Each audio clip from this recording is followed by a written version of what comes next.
오늘 오전장 어떤 특징들이 있었는지 잠깐 좀 돌아보고요. 이런 상황들 속에서 오후 시장 그리고 더 나아가서는 앞으로의 시장 대응 전략까지 모색해보는 신승용의 눈 시간 시작하도록 하겠습니다.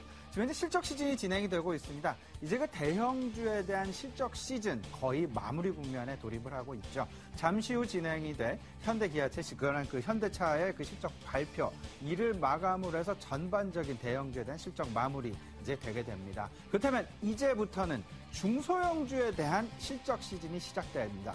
이런 속에서 과연 대형주들의 실적 발표치에서 경험을 했던 부분들이 그대로 중소형주의 실적 발표에서 나타날지 이 부분 생각을 좀 해보도록 하겠습니다. 이번 실적 시즌의 특징 먼저 좀 살펴보죠. 그때는 신뢰라는 부분이 가장 화두로 떠오르지 않을까 생각이 되고요. 중소형주의 실적 발표, 이제 대형주 상황을 다시 반복하는 것은 아닌지 한번 짚어보도록 하겠습니다.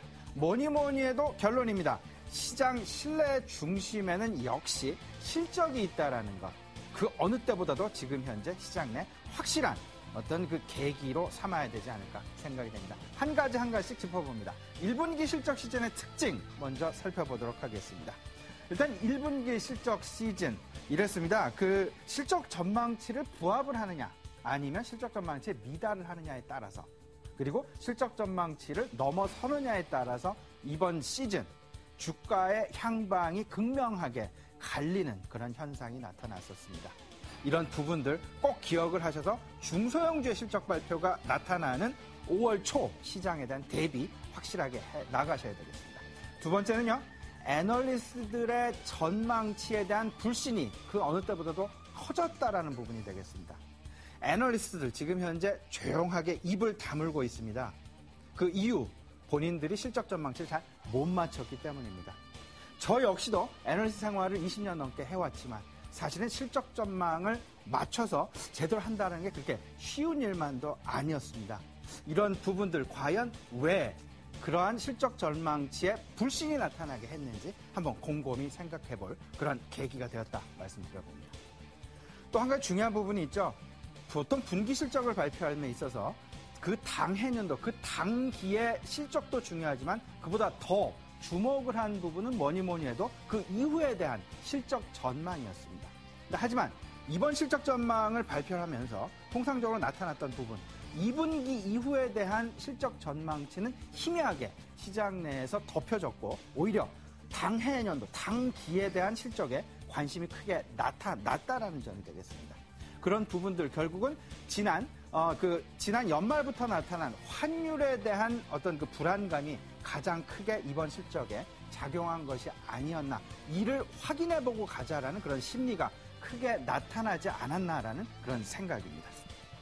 이제 중소기업에 대한 실적 발표가 다음 주부터 시작이 되죠. 그렇다면 가장 중요한 부분 뭐니 해도 이제 그 대형주에 대한 상황을 학습하는 것이 아닐까, 반복하는 것이 아닐까라는 그런 염두 분명하게 해 두셔야 되겠습니다. 대형주 1분기 실적 발표를 놓고 실적 전망 컨센서스에 부합을 하느냐 안 하느냐, 이를 넘어서느냐 아니면 미달을 하느냐를 놓고 주가의 희비가 분명하게 교차되었다라는 점, 중소형주 역시 이를 피해갈 수는 없을 것이다.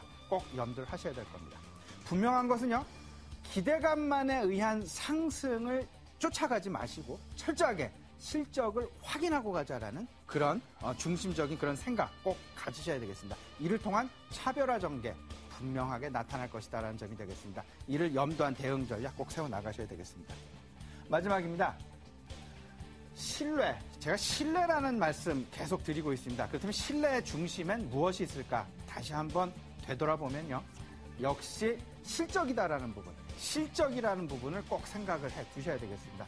성장주 찾기는 계속될 것입니다. 반면에 안정성장주 역시도 시장 내에서 어떤 그 하방 경직성에 대한 우려감 나타나기 때문에 안정성장주 중심의 어떤 그 시장 전개도 이어질 것이다라는 점. 따라서 안정성장주를 기저에 깔아두시고 성장주를 찾아가는 그런 전략이 바람직해 보인다 말씀드려보고요.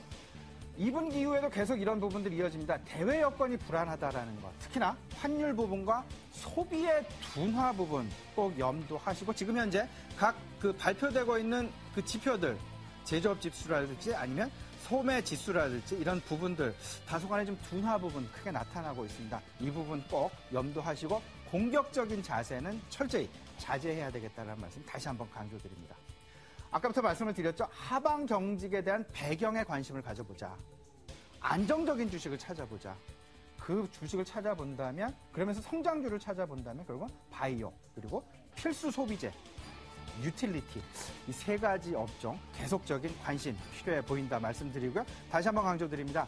이제 5월부터 중소형주 실적 발표 시작됩니다. 분명한 옥석 가리기 시작된다라는 점, 차별화 장세 전개 예상된다라는 점 염두하시고 시장 대응해 나가셔야 되겠습니다. 이 자세한 얘기들 교보증권 김영렬 팀장과 함께 더욱더 이어가도록 하겠습니다. 잠시 후 뵙겠습니다.